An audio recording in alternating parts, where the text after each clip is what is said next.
In this video here, I'm going to show you how to lose 5 kg in just 4 weeks. Now this picture on the right, this was me about 3.5 weeks ago. I was weighing around 72.5 kilos. But since then, I fell off. It was my birthday, it was Mother's Day, it was Valentine's Day, it was my 18 months, it was my mate's engagement party. And so as you can see, I ate cake, I drank alcohol, I had a full English. I was away for a whole weekend with my bird for my birthday. So obviously calories are going to be consumed. I mean, look, this was on the night before my birthday. Burger and chips, can't go wrong. This was on Valentine's Day. We went out to a beautiful Mexican restaurant, Mesito, something like that.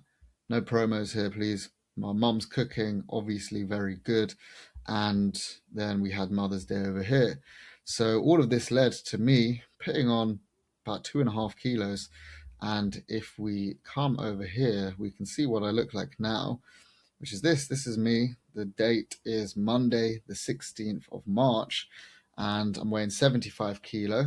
And so I want to lose 5 kilo and get down to 70 kg within the next 4 weeks. Now, you already know the deal. You already know that in order for you to lose weight, you need to be in a calorie deficit. Okay, so that's what this symbolizes over here.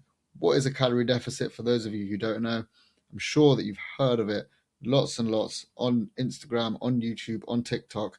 It's when you consume less calories, okay, what's coming in, than what your body burns, what's going out. So you need to make sure that the food that you're consuming has less calories than what your body expends on a day-to-day basis. Now, there are 4 ways that we expend calories. One is our BMR, basal metabolic rate. This is our bodily functions working very hard to keep us alive. And believe it or not, we burn most of our calories at rest when we do nothing. Then we have our TEF, thermic effect of food. This is our digestive system also working hard to digest the food so that it comes out the other side and turns into you know what. Then we have our NEAT, which is non-exercise activity thermogenesis. This is basically any movement that is not exercise. So you see my hands moving here. If I walk to the bathroom, if I walk downstairs, I make myself a coffee, that's non-exercise movement. And then last but not least, we have EAT, exercise activity thermogenesis, which is any calories burnt during exercise, which is never going to be that much. So don't get too caught up on that. But because there's not much we can do about this, there is a little bit, but there's not much we can do about our calories burnt, we are going to focus in consuming less food. So what is my plan? How exactly am I going to lose 5 kg in 4 weeks? That's a lot of weight to lose in such a short period of time. Now, here's an AI picture of me, and you can see 2 paths. One path is on the left, 2,000 calories a day, but that would lead to months of dieting. I would lose fat. However, that would mean prolonging my diet. Or I can go for the other option, which is climbing up the stairs here on the right-hand side, 1,300 calories a day, which is a short, aggressive cut. Why would I rather do a short, aggressive cut than do an easier cut, have more food on a day-to-day basis, but it would take longer? That's because I love food. Do you love food? I love food. And I want to be getting back to the point where I can be a lot more relaxed with what I'm eating. And so if I go into an aggressive cut for a short amount of time, this means I will be in the cut for not that much time and get back to eating more food. Okay, so that is a no-brainer for me. Why would I want to long out this deficit for 2, 3, 4, 5, 6 months when I can just lose 5 kg in 1 month, be over with it, then get on a lean bulk and start consuming over 3,000 calories every single day? And that way I can enjoy life a lot more. Just a short period of sacrifice for just more enjoyment in the future, right? Now, when you are consuming quite a low amount of calories, like 1,300, you must be thinking, what, you crazy? 1,300 calories a day, that's what my little sister eats. She's 5. Well, there are ways to control your hunger. Okay, we need to be able or to find ways to suppress our appetite. So I'm going to run you through exactly what I'm going to do and what you can do as well to suppress your appetite so you can eat as little as possible.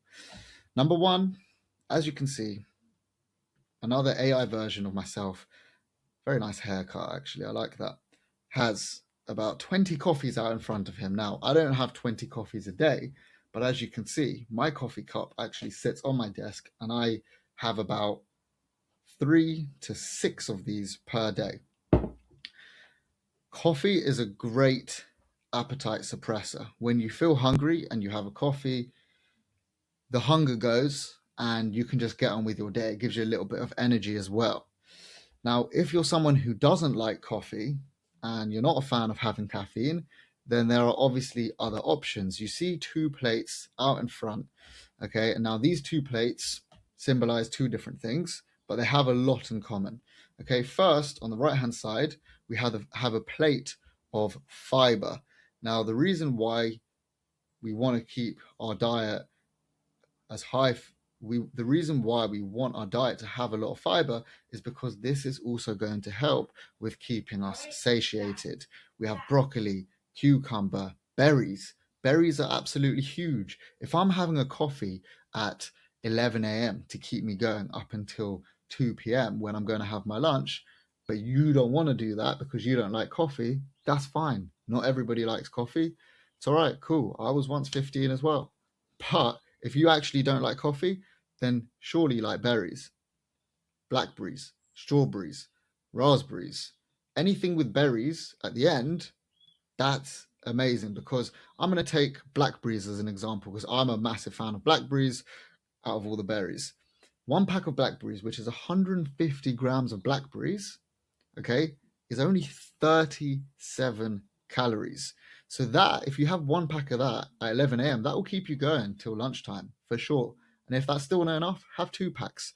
Still, by then, you're on less than 80 calories by lunchtime. That will sort you out nicely. Now, on this plate over here, what do we have? We have protein. Now, protein is, again, also going to keep us satiated. This is exactly what you see. Everything here is going to keep you satiated. Now, what type of foods can you find with high protein in them? We have low percent fat cottage cheese or low fat cottage cheese. We have 0% fat Greek yogurt, 5% fat minced beef. We have chicken breast. We have white fish. And I'm sure there are plenty more foods that I haven't actually put on this plate. But not only do these 2 plates have the fact that they're both very satiating, they keep you full in common, but also they are very low calorie and very high in protein. Sorry, they are very low calorie and they are very high volume. Okay, so when you're looking to diet and you're looking to eat as little calories as possible, this is the checklist that you need. Write it down right now. If you have a pen and paper, if you want to write it down on your phone, you want foods that are high protein, high fiber, high volume, and low in calories. Now, as you can see, I've put a little symbol up here. You may recognize that, you may not. This is the ChatGPT symbol. Now, ChatGPT is probably something that you use every single day. So you might as well use it to your advantage when dieting. Okay? I've just given you a checklist that you need to cover every time you have a meal, every time you eat something when you're in a deficit, especially an aggressive one. So what I want you to do is put that list in ChatGPT and be like, can you give me foods that are high in protein, high in fiber, high volume, and low in calories? Then it will give you a massive list of foods and you can choose exactly what foods you like from that list. And every time you go and eat, you choose foods from that list. That's how you know that you're going to be keeping yourself as full as possible for most of the time, because you're going to get hungry. You're dieting at the end of the day. But if you use this tip, I guarantee it will help with your hunger control. Absolutely no problem whatsoever. Now, next we're going to move on to a few of the systems that I use and we use at the Arvats Academy. So if you didn't know, I actually have a training program, and I have guys who use this training program on a day-to-day basis. And in fact, I use it myself, but I've pulled out something from one of my guys' programs over here. Now, I'm going to zoom in so you can have a look at exactly what we're working with here. And this is called the check-in hub. Now, the check-in hub is something that everyone I train, they fill in the morning and they fill in the evening. This is the nutrition side of things, and this is going to make sure that we are staying on track and that we are going to actually achieve what it is that we set out to achieve. If we want to lose 5 kilo in 5 weeks, if we want to lose 5 kilo in 4 weeks, this is going to be the answer. And if you're not writing down your metrics, then it's going to be very hard for you to tell if you are heading in the right direction. And if you're not heading in the right direction, this will tell you what you need to do moving forward. So as you can see here, the first thing that these guys do when they wake up is fill in their weight, okay? And then they fill in the amount they slept. These are metrics that we need.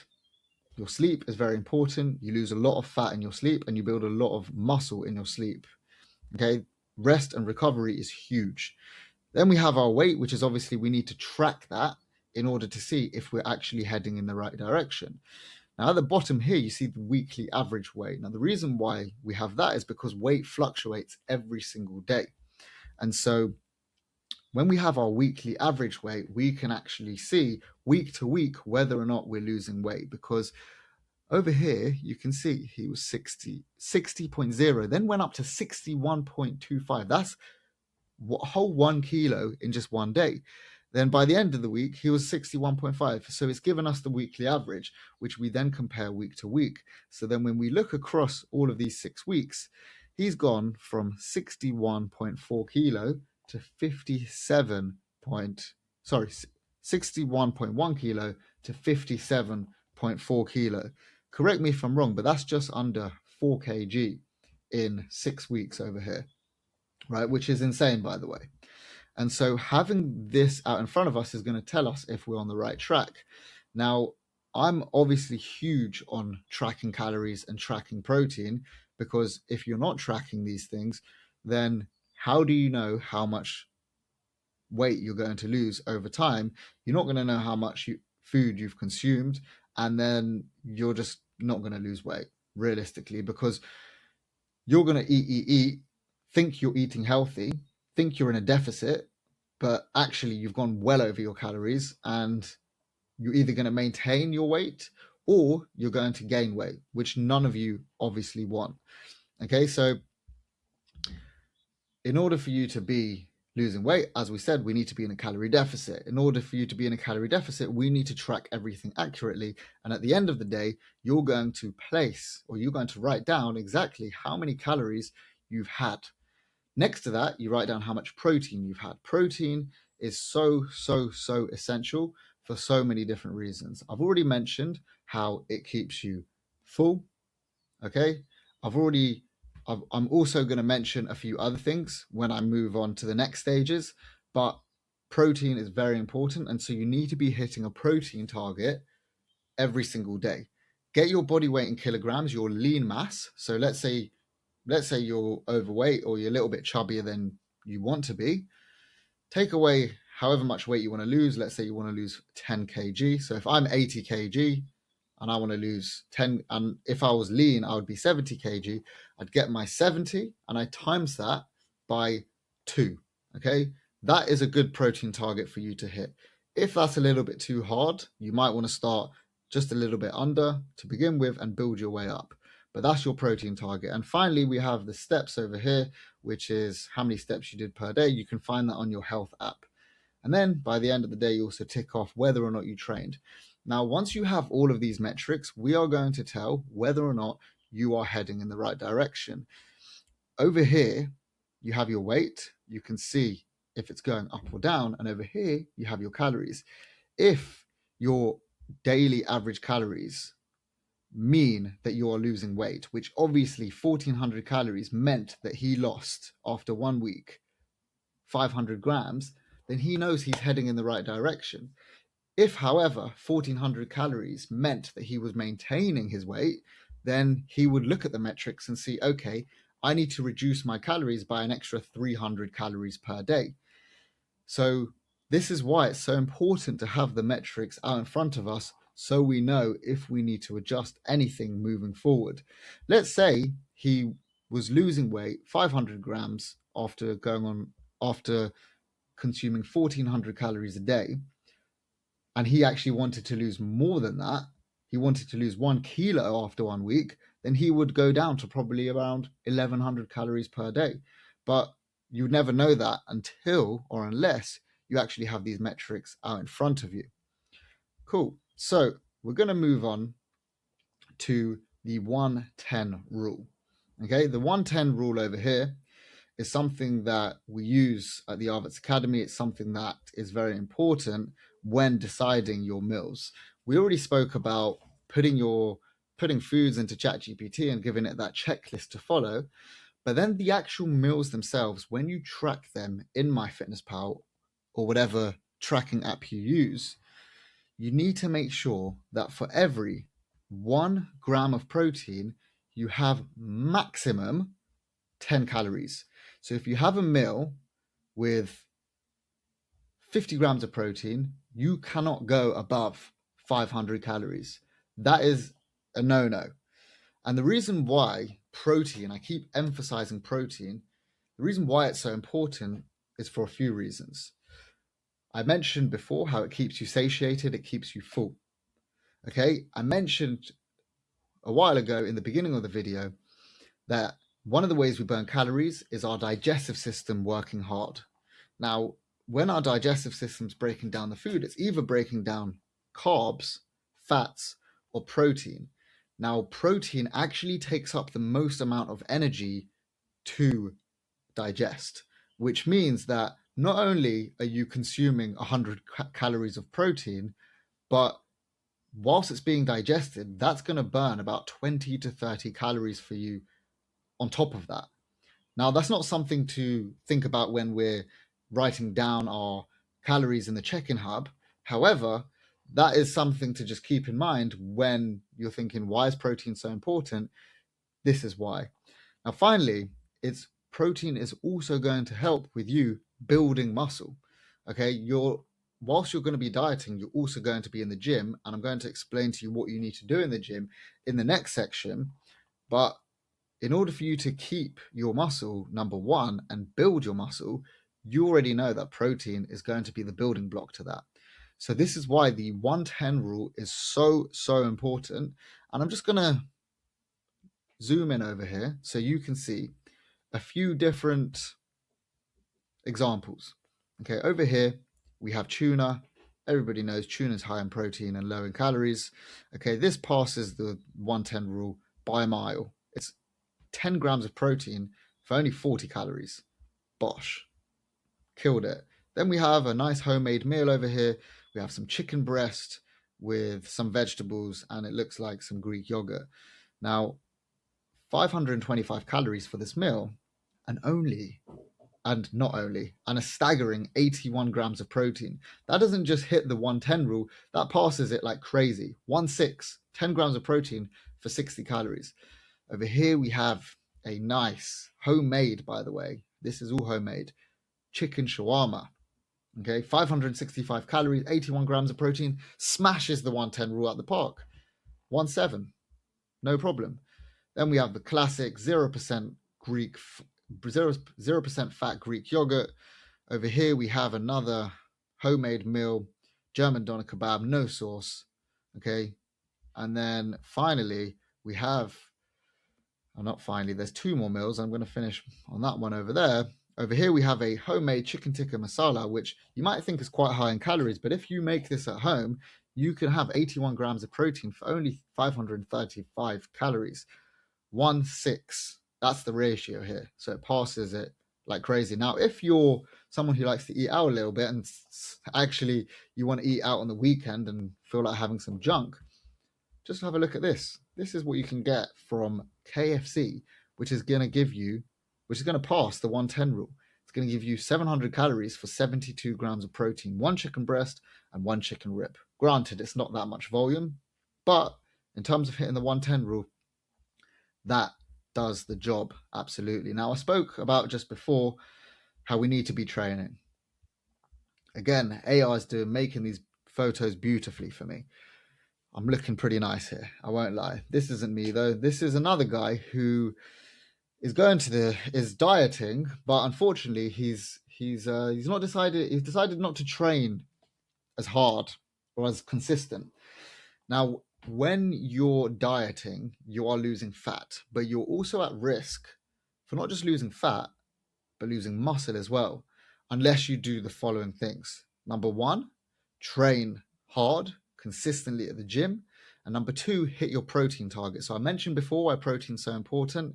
That is why you do not want to lose any muscle on this journey whatsoever. In fact, especially if you're new to this, especially if you're just started training again, you are going to gain so much muscle over this period of time. So training is going to become so important for you to do.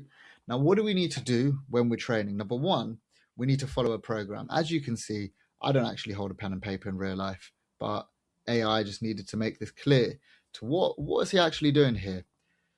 Tracking his data. So you have a training program which has the same exercises week to week. This way you can progress with the exercises. Unless you're living under a rock, you must have heard of the term progressive overload. This is when you are constantly either increasing repetitions or increasing the weight, essentially making the exercise harder for yourself so that you are able to build muscle. If you're not progressively overloading your exercises, you will not build muscle. Fair and square. You can do 100 squats today, but unfortunately, that is not going to be, you're not going to be able to progressively overload with 100 body weighted squats. That's why you need to add either more reps, which obviously you're not going to do more than 100 reps of squat or body weighted squats. Plus, you have to remember that progressive overload stops at 30 repetitions, or you need to be increasing the weight. Okay, so same exercises week to week. It's important so you can increase the reps or increase the weight. Okay, a simple way to look at it is you can hit all exercises with an 8 to 12 rep range. Okay, you start on 8 reps. Once you've hit 12 reps for 3 sets, then you can increase the weight. Okay, now make sure also when you're at the gym and you're consistently training with these same exercises that you are going through a full range of motion and pushing close to failure.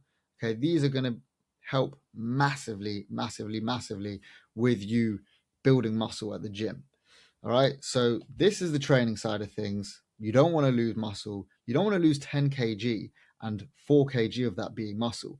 You want to lose 10 kg and actually that whole thing being fat, plus you've actually lost more fat, but you've put on about 5 kg of muscle. That's your goal here, and that's why training is going to be so important.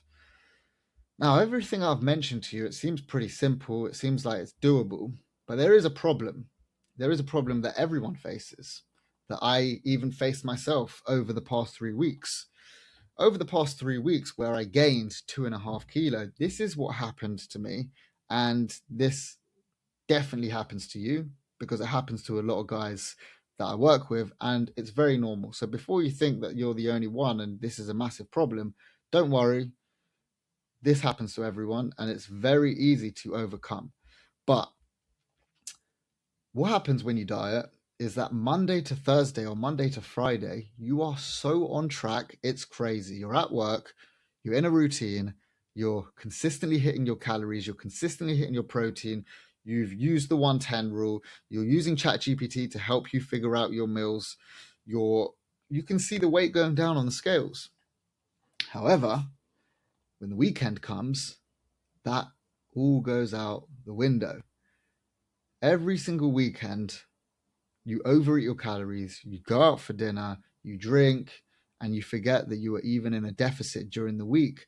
And what does that lead to? You having to restart all over again. And this actually happened to me over the past 3 weeks until it got to a point where I said, I've had enough. No more birthday celebrations, nothing more coming up. It's time for me to lock in. 5 kg in 4 weeks, and I'm going to show you my journey. If you haven't been watching my Instagram stories, that's where I'm showing you my day to day, And that's where you can see actually what I'm doing. You can see everything that I'm showing you right now. You'll be able to see it in action, basically. Now, if there's a problem, as you know, there must be a solution. So that is exactly what I'm going to show you over here. Now, I mentioned before how 1300 calories is going to be my daily intake. However, there is a big but here. Just because you have a 1300 calorie per day target doesn't mean you eat or consume 1300 calories. Okay, we need to be smart about this, because if we go back here, if we just slide back just a little bit, we know that the weekends are the problem. We know that Monday to Friday, when you're working and you're in a routine, it's a lot easier to diet. You don't think about food that much. Why? Because you're productive and you're not seeing your mates. All right. But so that's why we need to focus on, number one, our weekly total calorie intake. Okay, if I'm on 1300 calories a day, that is 9,100 calories per week. Now, in order for me to hit that and not go overboard, I'm going to need to divvy that up across my whole week differently. Now, like I said, Monday to Thursday generally for me seems to be easy. Okay, I'm locked in Monday to Thursday, so I can have 1 or 2 meals. Okay, you can have 2 meals of around 400 calories each, and if you follow the 110 rule, and if you follow what I spoke about with having foods that are high volume, high protein, high fiber, and low calorie, you can easily get satiated off that. If you follow that, that's no problem. So what I'm doing is Monday to Thursday, around 800 calories. No day's the same, but around 800 calories a day, so that when the weekend comes, I can let loose a little bit. I'm not saying let loose like normal, because letting loose like normal leads me and will lead you to gaining weight. And we don't want that. We want to lose, lose, lose. That's the whole idea of this next 4 weeks, right? So Friday tends to be quite a high calorie day for me. Not because I'm eating during the day, because I'm working during the day, but Friday night dinner with my girlfriend's family is usually where it's at. And I like to have a glass of red wine, maybe even 2, maybe even 3. And then I'll fill up my plate with whatever protein source I can find. Sometimes it's lamb, sometimes it's chicken. If you have a roast chicken out in front of you, obviously you're going to go for the chicken breast. It's a no-brainer. It's got the lowest calories and it's got the highest protein and the most amount of volume as well. So that's what I'm thinking when I'm at Friday night dinner, and I leave myself roughly about 2,000 calories. Saturday lunch tends to be around the same. I'll be enjoying myself a little bit more on Saturday lunch, and having fun with the foods that I consume and letting loose a little bit. And then Sunday as well is going to be a 2,000 calorie day. So if you know the weekends are hard for you, leave yourself extra calories for the weekend. And remember, you are not going to be doing this. Remember this: when it's the weekend, okay, you're going to be out with your friends. You're going to be having a good time. And over here, I've got a picture of MyFitnessPal. And during the week, it's very easy to track on MyFitnessPal because you're in routine and you're locked in. But when the weekend comes, it does tend to be a little bit harder. And I understand that. I respect that. But remember, we have our trusty friend, ChatGPT. Now, ChatGPT is going to help us massively if we're not using MyFitnessPal. If you don't want to track your calories so accurately, you can at least use ChatGPT. So what this looks like is this. You're going to be out with your friends, sitting at the dinner table, you order your meal, and you take a picture of your food, and you put that in ChatGPT. ChatGPT will then give you the estimated calories and the estimated amount of protein. It's that simple, guys. That's how you're going to work out your calories and protein. Now, if you want to go a step ahead, if you want to think even more about this and really be serious about this fat loss journey over the next 4 weeks, then you are going to write down in ChatGPT, before you even go out for dinner, You're going to have a look at the menu before you even going to go out for dinner. You're going to write down, these are the foods that I like. This is the menu. What do you recommend? I need to hit this amount of calories, X amount of calories. I need 700 calories. I need 800 calories. I need X amount of protein. Can you recommend me the best meal to have? And that way, it actually takes the decision away from you, because when you get there, you're hungry and you're going to go for whatever's easy. But if you pre-make that decision, then you're going to be set. You already know what you're eating, and you don't even need to worry about deciding when you get there. It's been pre-decided by yourself and ChatGPT. Now, I just got off the phone with one of my guys, and he didn't send me a picture of his meals on the weekend. And he was basically like, I was out for dinner and it wasn't the vibe to take a picture. That's fine. If you don't take a picture, at least write down what you had. And if you're not out for dinner and there's no menu, you can just write down exactly what was on the plate. I had about a palm size of rice, a palm size of chicken breast. You can write down. The more context you give ChatGPT, which I hope you're doing this anyway in your daily life, but the more context you're giving ChatGPT, the better results it's going to give you. And this is exactly how you're going to be able to be more flexible with your diet, but in a controlled manner. As you can see, the fellow over here, Monday to Friday, he's eating good. He's got lots of volume, lots of protein, lots of fiber, such low amount of calories. But then over here, he might have a burger on the weekend. But that's fine. Why? Because he's within his calorie deficit. And that's how he's going to continuously lose fat and lose weight. Now, let's be real. There are going to be some easier days. There are going to be some harder days.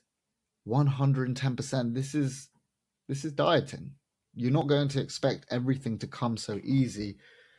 And so the easier days, say thank you for them. The easier days, if you're not hungry, if you're not thinking about food, just eat less, right? If it gets to lunchtime and you're actually not hungry on a Tuesday lunch, and you're like, do you know what? I could actually just not eat and just have dinner. Save yourself the extra 300-400 calories for later, for the weekend, right? But you have to understand also that there will be some harder days. There will be some days that you're hungry. There will be some days that you just want to eat and all you can think about is food.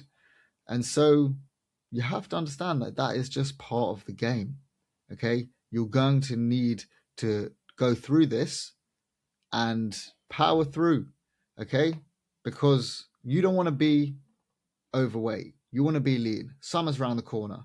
And so understand that some days will be hard and just be okay with that. One thing that I heavily need you to understand is that this is temporary. You're not supposed to be, and you're not going to be in a diet forever. So when the days do get hard, when you're hungry, when you're tired, and when you feel like you just can't do this anymore, remember, you're not going to go for much longer. It might be a month, it might be 2 months, it might be 3 months, but anywhere between 1 and 3 months is a good amount of time to diet.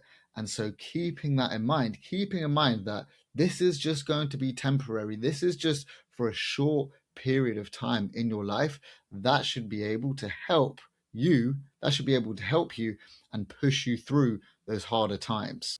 Some days will be easier. Thank you for those days. Some days will be harder. Good. It's supposed to be hard, brother. This is what turns you into the man that you're supposed to become. And this is why you end up losing weight and you build so much confidence, so much discipline within yourself and lead a better life. Okay? Now, I need you to remember one thing before I end this video. I know the physique is nice. However, the physique is just a byproduct. Okay? We want to lose weight and we get a nice physique from it. But that's just something that comes along for the ride. The main thing here is that you're able to show yourself that you are going to follow through. Okay, because how many times have you not followed through with your diet? And then how many times have you lost trust within yourself? You don't want that anymore. So if you use everything I've just given you to place yourself in a deficit and make it as easy as possible for yourself and do it as quick as possible so you can go back to eating more food. If you do this and follow through, you will build so much belief within yourself, not just that, okay, I can diet, but it will carry over and trickle down into the rest of your life. Okay, so keep that in mind when doing this diet. What are you doing it for? Okay, you're doing it to become a better version of yourself. Of course, there are so many other reasons. You build so much more confidence. But the main thing here, guys, is that you become a better version of yourself. You know that you can give more. You know you've got more to offer to life. And so use this video to do that. Become a better version of yourself every single day. It's all about becoming 1% better. And eventually you will become the best version of yourself. So anyway, guys, I hope you enjoyed that. I hope you took notes. I hope you understood everything and are actually going to implement this. And if you want to talk about coaching, if you need help with anything, the link in the description is just down below. You can book a call. We can speak about one-to-one coaching and I can help you with all of this. But I hope you liked the video. Hope you enjoyed, and I'll be back soon. So I hope you'll be back soon for the next one. Thanks very much for watching, guys. I'll see you in the next one. Love.